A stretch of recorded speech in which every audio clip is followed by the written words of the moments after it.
안녕하세요. 아티클모아 태산의 아모테입니다. 오늘은 핵, 뉴클리어, 원자로에 대해서 이야기해 보도록 하겠습니다. 이 원자력에 대해서는 여러 가지 논란이 있는데요. 일부에서는 미래의 빚을 지는 가장 위험한 방식의 에너지 사용원이라고 생각하는 사람들도 있고, 또한 어떤 사람들은 환경보호를 위해서 탄소 중립화를 위해서 유일한 대안이라고 생각하는 사람들도 있습니다. 저도 처음에는 원자력 하면 상당히 위험하고 언젠가는 큰 사고로 이어질 수 있기 때문에 조심해야 된다는 생각을 기본적으로 하고 있고요. 하지만 또 다른 측면에서는 이 원자력을 무조건 배척하는 건 1인당 에너지 소비가 정말 많은 현대 인류에게는 자기 모순에 빠지는 주장이라는 얘기도 있고요. 그래서 지금은 이와 관련된 내용들을 제가 전문가가 아니기 때문에 그냥 객관적인 시각에서 이러한 주장들 저러한 주장들 그냥 들어보는 입장인데요. 오늘 소개하는 아티클에서는 이 원자력을 또 새로운 방식으로 사용한다고 하는데요. 자세한 내용 한번 알아보도록 하겠습니다.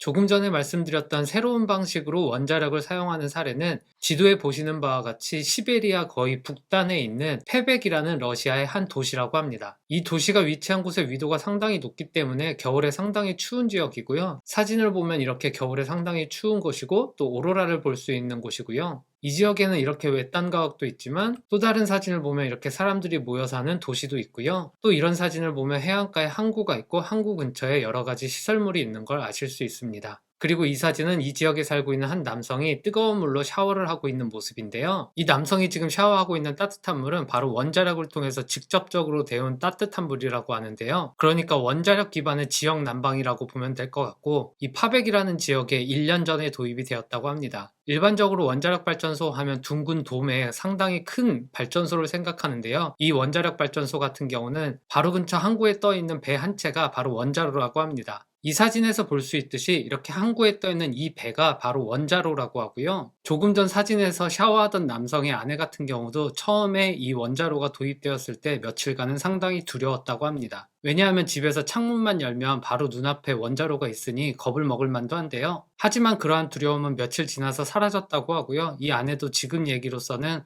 처음에 접하는 건 다 두려운 거 아니겠냐라는 얘기로 약간 농담처럼 웃어 넘기고 있습니다. 배로 이루어진 이 원자로를 좀 더 자세히 보면 이렇게 배 위에 원자로가 설치되어 있고요. 이 크기는 도시의 한 섹션 정도? 그 정도 되는 크기라고 합니다. 지난달인 11월이죠. 스코틀랜드에 있는 글래스고라는 도시에서 UN 주제의 기후변화 서밋이 열렸었는데요. 이 사진에 보이듯이 다양한 국가의 정상들이 모여서 기후변화에 대한 여러 가지 방법들에 대해서 논의하는 모임이었습니다. 이 사진을 자료로 사용하고 보니 여기에 문재인 대통령도 있네요.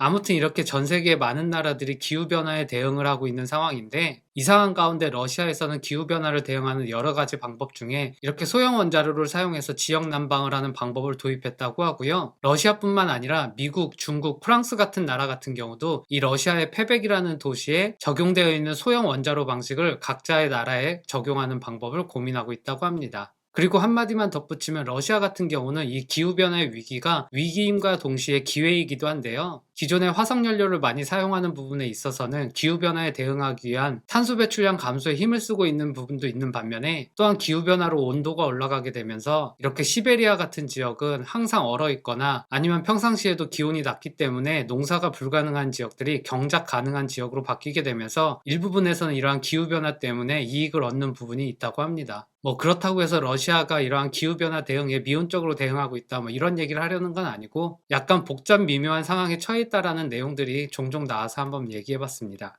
이어서는 MIT 한 교수가 이러한 소형 원자로를 사용하는 방식이 상당히 고무적이다라는 의견을 내는 내용들이 나오고 있는데요. 이 소형 원자로를 통한 지역 난방이 기존의 원자력 발전소와 크게 다른 점은, 원자력 발전소는 원자력을 통해서 전기를 생산하고 그렇게 만들어진 전기를 통해서 물을 데피는 게 아니라, 이 소형 원자로 지역 난방 같은 경우는 원자로에서 직접 물을 데펴서 그 데핀 물을 지역으로 이동시켜서 따뜻한 물로 사용하고 난방으로 사용하는 건데요. 이렇게 원자력 발전을 통해서 전기를 생산하고 그 전기를 통해서 물을 데피는 경우는 사실상 원자력 발전을 하는 가운데 발생되는 열에 대해서는 그대로 외부로 유출할 수밖에 없게 되는데요. 이 새로운 방식 같은 경우는 전기를 생산한 게 아니라 직접 물을 데피기 때문에 어떤 측면에서는 좀 더 효율이 높다고 볼 수 있을 것 같습니다. 물론 여기에서 가장 중요한 건 원자로에서 직접 물을 데우고 그 데워진 물이 우리 집까지 온다고 했을 때 혹시나 방사능도 같이 따라오지 않을까라는 두려움이 있을 것 같은데요. 원자력 발전을 통해서 전기가 생산된다고 하면 그 전기가 우리 집에 올 때 전기를 통해서 방사능이 오진 않겠지만, 뭔가 물리적인 물이 원자로에서 직접 데워져서 우리 집까지 도달한다고 하면 뭔가 방사능에 노출되지 않을까 하는 일반 사람들의 두려움을 없애는 부분이 가장 중요할 것 같다고 얘기하고 있습니다. 그리고 이어서 얘기하는 부분에서는 원자력 발전을 통해서 전기를 생산하는 경우에 이를 통해서 탄소 배출을 줄이는 것들이 있지만, 사실상 세계에서 발생하는 탄소 배출량 중에서 전기 발전을 통해서 발생하는 탄소 배출량은 전체 배출량의 4분의 1 정도밖에 되지 않기 때문에, 이러한 환경 변화의 위기에 대처하는 나라 같은 경우는 단순히 전기 생산에 있어서만의 탄소 배출량을 줄이는 게 아니라 다른 방식으로도 탄소 배출량을 줄이는 것들을 고려해야 되는데, 그러한 부분들의 이러한 소형 원자로 사용 방법이 좋은 대안이 될 수 있다고 얘기하고 있습니다. 물론 이 교수도 다시 한번 이러한 소형 원자로를 사용한 지역 난방이 사람들이 편하게 생각해야 되는 게 가장 중요하다고 얘기를 하고 있고요. 이 영상 초기에도 말했듯이 원자로를 사용하는 건 정말 환경에 도움이 되는 건지, 아니면 잠재적으로 큰 피해를 안게 되는, 절대 하지 말아야 되는 건지 여러 논란들이 있는데요. 그래서인지 테드 강연 중에서도 이러한 원자력을 사용하는 거에 대한 일반인들의 생각과는 다른 얘기를 하는 영상들이 여러 개 있는데요. 원자력에 대한 막연한 두려움이 환경에 얼마나 큰 피해를 입히고 있는지, 이러한 내용들을 다루는 강의도 있고, 또한 화석연료의 사용량을 줄이고 신재생 에너지를 통해서 태양열, 풍력, 수력 발전을 통해서 에너지를 대체할 수 있다는 주장에 대해서 실질적으로 이러한 신재생 에너지의 기술이 급격하게 발전하지 않고서는 짧은 기간 내에 화석연료가 생산하는 에너지를 모두 다 대체할 수 없기 때문에 원자력을 통한 에너지 생산을 무시할 수 없다라는 이러한 강연들도 있었고요. 그러한 강연들을 여러 개 보면서 처음에는 원자력 하면 무조건 피해야 되는 거라는 생각을 했다가 요즘은 생각들이 많이 바뀌고 있습니다. 그리고 이어지는 내용에선 이 러시아 페벡이라는 도시에 도입된 이 소형 원자로가 아주 새로운 기술은 아니라고 얘기하고 있고요. 이미 미국이나 스웨덴에서는 지난 60년대에도 이러한 기술들을 활용해서 전기 생산을 한다거나 이런 식으로 활용한 이력이 있다고 합니다. 이어지는 내용에서는 이 페벡이라는 도시에 도입된 소형 원자로에 대해서 좀 더 자세한 설명들이 나오는데요. 지난해인 2020년 6월부터 가동을 시작했고, 현재는 4,500명 정도의 인구가 살고 있는 이 페벡의 가정에 따뜻한 물을 공급하고 있다고 합니다. 그리고 가정에 공급되는 따뜻한 물을 데우는 방식에 대해서도 이야기하고 있는데요. 결국 물을 따뜻하게 한다는 건 원자로에서 핵반응을 통해서 열이 발생하는 걸 물을 통해서 냉각하게 하는 건데요. 이 냉각하는 방식에서 원자로를 직접 냉각하는 물 같은 경우는 당연히 그 물에 방사능이 포함될 수밖에 없고요. 이렇게 직접적으로 원자로에서 원자로를 냉각하는 데 사용되어서 뜨거워진 물이 히트 익스체인저라는 곳에서 각 가정에 공급되는 물과 열을 교환하게 되는데요. 이 교환 과정에서는 이 첫 번째 루프에 있는 물 속에 포함된 방사능은 전달되지 않고 열만 전달된 상태로 물이 데펴지게 된다고 합니다. 그리고 이 배로 이루어진 원자로의 안전성에 대해서도 이야기가 나오는데요. 이 배 같은 경우는 소형 비행기가 충돌하더라도 방사능 누출이 없을 정도로 안전하게 설계가 되었다는 내용이 나오고 있고, 그리고 이어지는 내용에서는 잘은 이해는 못하겠지만 이 원자로를 직접 냉각하는 물의 순환 파이프의 압력보다 각 가정에 따뜻한 물을 공급하는 파이프의 압력이 훨씬 높기 때문에 이론적으로는 혹시 사고가 나서 이 원자로에서 방사능이 누출되더라도 각 가정으로 이 방사능이 전달되지는 않는다고 합니다. 그리고 이 소형 원자로 방식을 통한 지역 난방 같은 경우는 지역 주민들이 원하는 사람만 할 수 있는 게 아니고, 하게 된다면 모든 지역 주민들이 이 따뜻한 물을 공급받을 수밖에 없는데요. 이 페벡이라는 도시의 시장의 얘기에 따르면 이러한 지역 난방을 도입하는 데 대해서 반대했던 사람은 없고, 거의 대부분의 지역 주민들이 이를 반겼다고 하는데, 이 부분은 정말 그랬을까라는 약간의 의문이 들긴 하지만 기사에서 그렇다고 하니 일단 넘어가도록 하겠습니다. 이렇게 소형 원자로를 통한 지역 난방 방식이 잘 도입되었다고 얘기하고 있지만, 이어지는 내용에서는 약간 주민들의 불안한 마음도 조금 보이는데요. 이 지역에서 도서관 사서를 일하고 있는 한 여성의 발언에 따르면 이러한 소형 원자로를 통한 지역 난방에 대해서 반기면서도 이를 통해서 만약에 사고가 났을 때 방사능 누출이 될 수 있는 위험성에 대해서는 어떻게 생각하느냐라고 물었을 때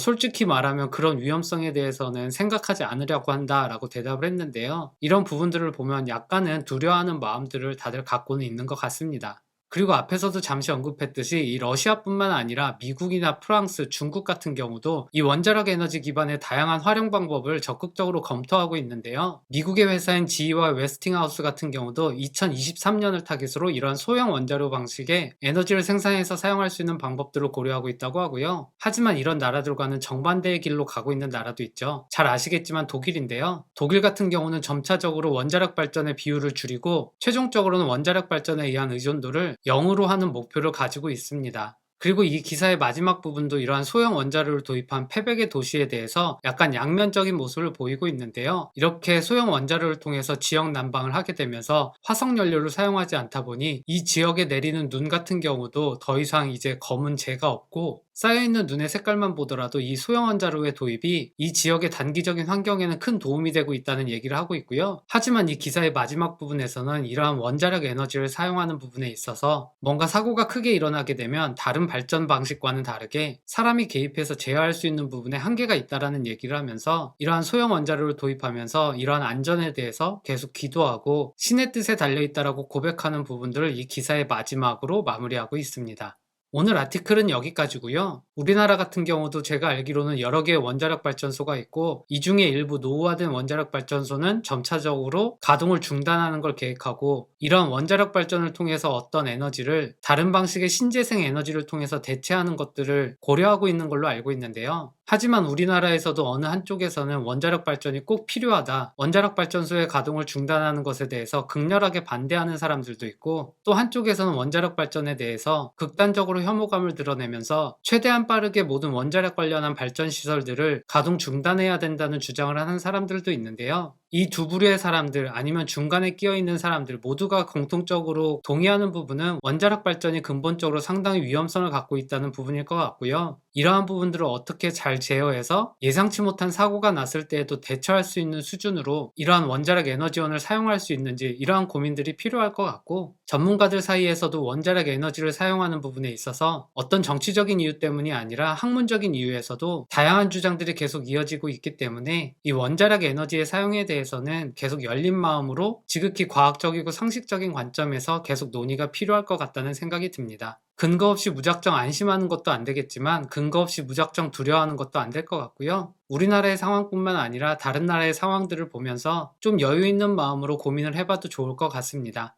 오늘 영상은 여기까지고요. 다음번에 또 좋은 아티클로 만나겠습니다. 감사합니다.